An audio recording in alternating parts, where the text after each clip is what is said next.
Shalom, my fellow dwellers of the internet. Over the years, I've purchased, played, and well not played many games. These said games stretch in genres from your typical shooters to real-time strategies to stuff I really don't want people on my friends list to see. But there is one game that has came to my attention repeatedly over the years that I've just never gotten around to. And that game is Kenshi.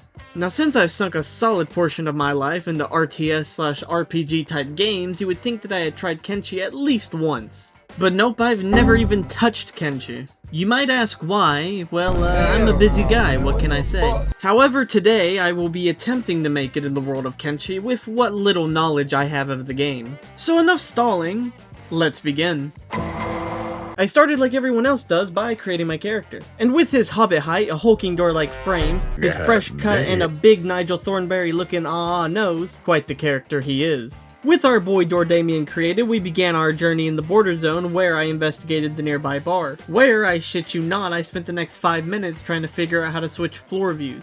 I will admit, I had to Google it, because I didn't see the big floor icon with the 2 arrows pointing up and down. I know I'm stupid, it's okay. I then checked out what the shopkeep was carrying, and I figured it would be a good investment to pick up some medkits. Afterwards, I made my way out of town and got into my first fight with the local homeless population. I got my ass beat.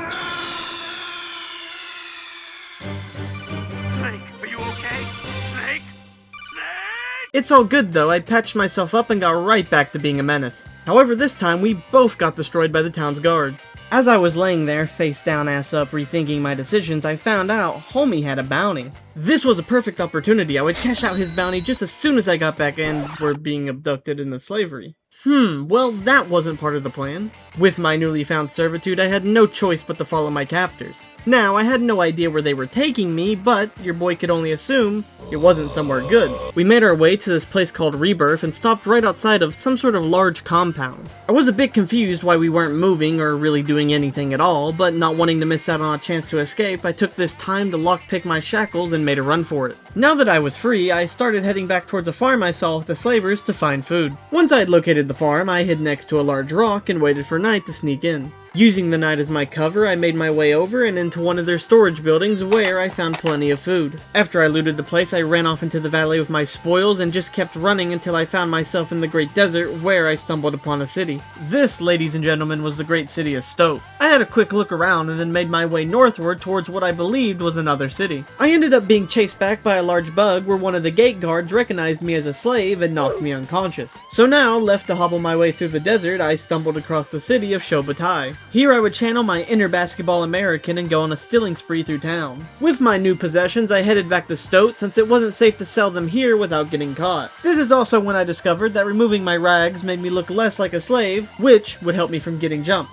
Along the way, I came across a dead guy and I took his clothes and weapon for myself. I mean, it's not like he's gonna need it anymore, am I right? I found myself another guy who had a saber, which I got to try out on a local desert hobo. It was a lot closer of a fight than I'd like to admit.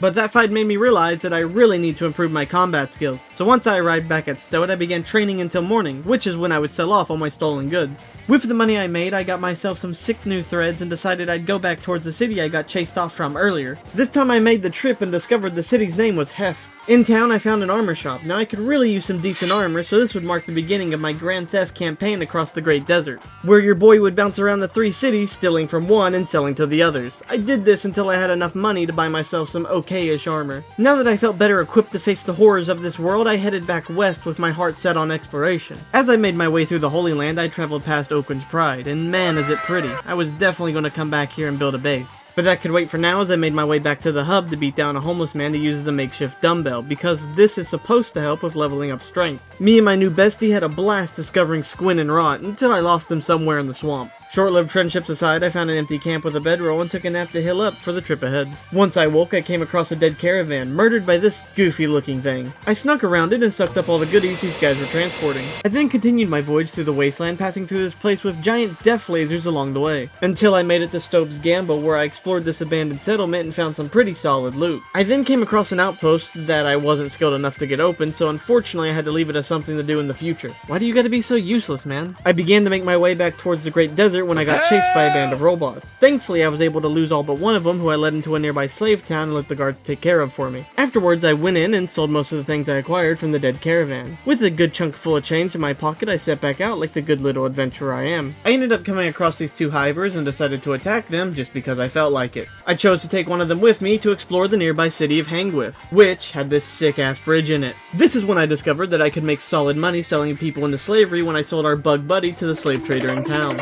In that moment, I knew exactly what I needed to do. So I started stalking local residents as they left town, where I'd kidnap them and sell them into slavery. Rinse and repeat multiple times, and after filling up all the space the slaver had and dumping my leftover slave at the jail for safekeeping, I now had 23 big ones. What did I do with all this money? Well, I spent most of it on this sick-looking foreign saber. Now, I had no idea if this was even good, but to be honest, it just looked cool. I then went back to the jail and picked up the slave I stored there and made my way back to the Great Desert, where I sold him off. With my leftover cats, I bought myself a samurai helmet to help with dust storms and their debuffs, and then I started making my way back towards the Holy Nation. On the way, I came across a slave camp where I found a passed out slaver at the entrance. So I did what I do best, which is kidnap and steal, taking all his gear for myself. As I made my way past Okran's Pride, I stopped for a moment and looked over the valley and took in how pretty this game can actually be. I continued on because right now I had the combat abilities of a paraplegic child, so I hung around Squin, beating down on local drifters and using the city to heal up. I repeated this process until my attack level was around 30. Now that I could finally hold my own, I headed back to Okran's Pride because it was time to finally begin my outpost. I picked out a good location and started gathering the building materials to construct my small shack.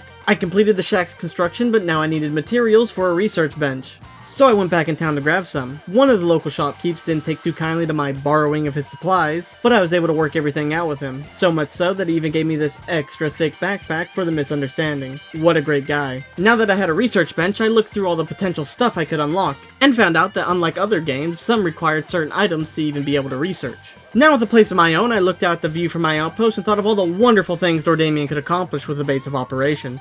But I believe that's for another time. For now, I'd like to thank you for watching, and if you enjoyed the video, be sure to leave your boy a like and a sub if you're not already. And while you're there, be sure to leave a comment. But until we meet again, my little 5G goblins.